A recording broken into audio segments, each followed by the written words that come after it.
মোস্তাফিজুর রহমান একটু বেশি রান দিলে হয়ে যায় বাজে বলার। এদিকে মোহিত শর্মা গতকালের ম্যাচে বলতে 24 তারিখের ম্যাচে দিল্লি ক্যাপিটালসের সাথে 73 রান দিয়েছেন 4 ওভারে। এই বলারটা কি বাজে বলার হয় না? তাকে নিয়ে কেন সমালোচনা করা হয় না? আর আমাদের মোস্তাফিজুর রহমান যদি 4 ওভারে 40+ 50+ রান দেয়, তাহলে তাকে নিয়ে কি ইন্ডিয়াতে সমালোচনা হয় এবং আমাদের দেশ বাংলাদেশ এখানেও সমালোচনা হয় কেন? এটাই আমাদের প্রশ্ন। এই যে মোহিত শর্মা এবারে আইপিএলে কিন্তু এটা রেকর্ড করে ফেললেন। এখন পর্যন্ত কোনো বলারে এরকম একটা রান দেয়নি। 4 ওভারে 73 রান, এক কথায় 70+ রান, যেটা কি ওডিআই ম্যাচে কেউ 10 ওভারও এই রানটা দেয় না। সেই রানটা টি-20তে আইপিএলে তিনি 4 ওভারে 73 রান দিয়েছেন, তাকে নিয়ে কোনো সমালোচনা হচ্ছে না। আর হবে কেন? ওটা তো ইন্ডিয়া আর এটা আমাদের বাংলাদেশ। সো পয়েন্ট হচ্ছে মোস্তাফিজুর রহমান কিন্তু আইপিএলে একমাত্র বাংলাদেশি হিসেবে খেলতেছেন, আর কোনো বলার ব্যাটিং কিন্তু বাংলাদেশের আইপিএল খেলতেছে না। এবং আইপিএল খেলাটা এমন একটা খেলা, ওখানে কোনো ভালো বোলিংয়ের কি এক কথায় আমরা দেখতেছি মূল্য নেই। সে কত ভালো বলার হয় হোক, তার ওভারে যদি 20-25 লাগে সেটাও কিন্তু পরিপক্ষ ব্যাটিং করতে সক্ষম হয়, যেটা আমরা কালকের ম্যাচেও দেখেছি। যেটা 24 তারিখের ম্যাচ হয়ে গেল, সেই ম্যাচটাতে এই যে মোহিত শর্মা 4টি ওভার 24টি বলে তিনি 73টি রান দিয়েছেন। এখন গড় কত আছে, ইকোনমি কত আছে, এটা আপনারা নিজেই কিন্তু বুঝতে পারবেন।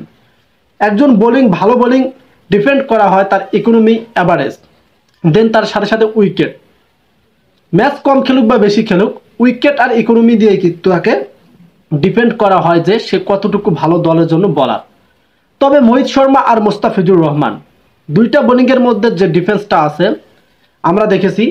মোহিত শর্মারও কিন্তু রেকর্ড আছে 5টা উইকেট পাওয়ার, এদিকে মোস্তাফিজুর রহমান তিনি কিন্তু 4টা উইকেট পেয়েছেন। দুইটা বোলিংয়ে কিন্তু ভালো, খারাপ বোলিং নয়। তারপরেও কিন্তু অঘটন ঘটে যায়। ওই যে আপনাদেরকে বললাম যে আইপিএল খেলার মধ্যে বলারের কোনো মূল্য নেই, সবগুলো মূল্য ব্যাটসম্যানের। কারণ ব্যাটসম্যানরাই সেরা আইপিএল এর মধ্যে।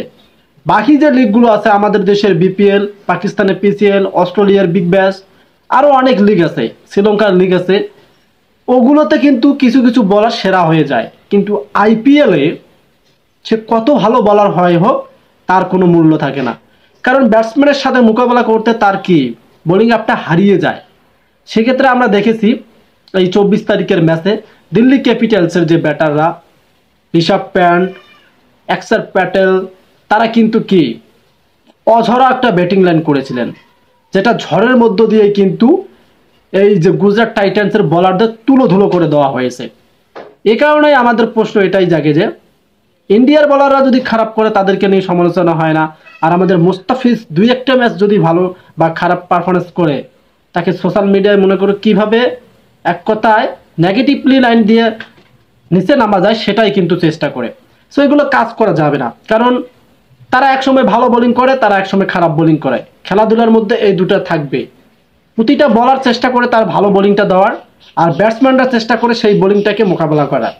যখন সেই বলারগুলো ব্যর্থ হয়ে যায়, ব্যাটাররা কিন্তু চান্স পেয়ে যায়। এমনটি কিন্তু গতকালের ম্যাচও হয়েছিল। এই মোহিত শর্মাকে কিন্তু তুলোধুলো করে দিয়েছিল এই দিল্লি ক্যাপিটালসের ব্যাটাররা। তবে আমাদের মোস্তাফিজ কিন্তু আর 2টা ম্যাচ খেলবে। এই 2টা ম্যাচ খেলে কিন্তু তার সমালোচনা শেষ আইপিএলে। আবার আসতেছে বাংলাদেশের জিম্বাবুয়েতে, আর জিম্বাবুয়েতে তো অবশ্যই ভালো পারফরমেন্স করবে।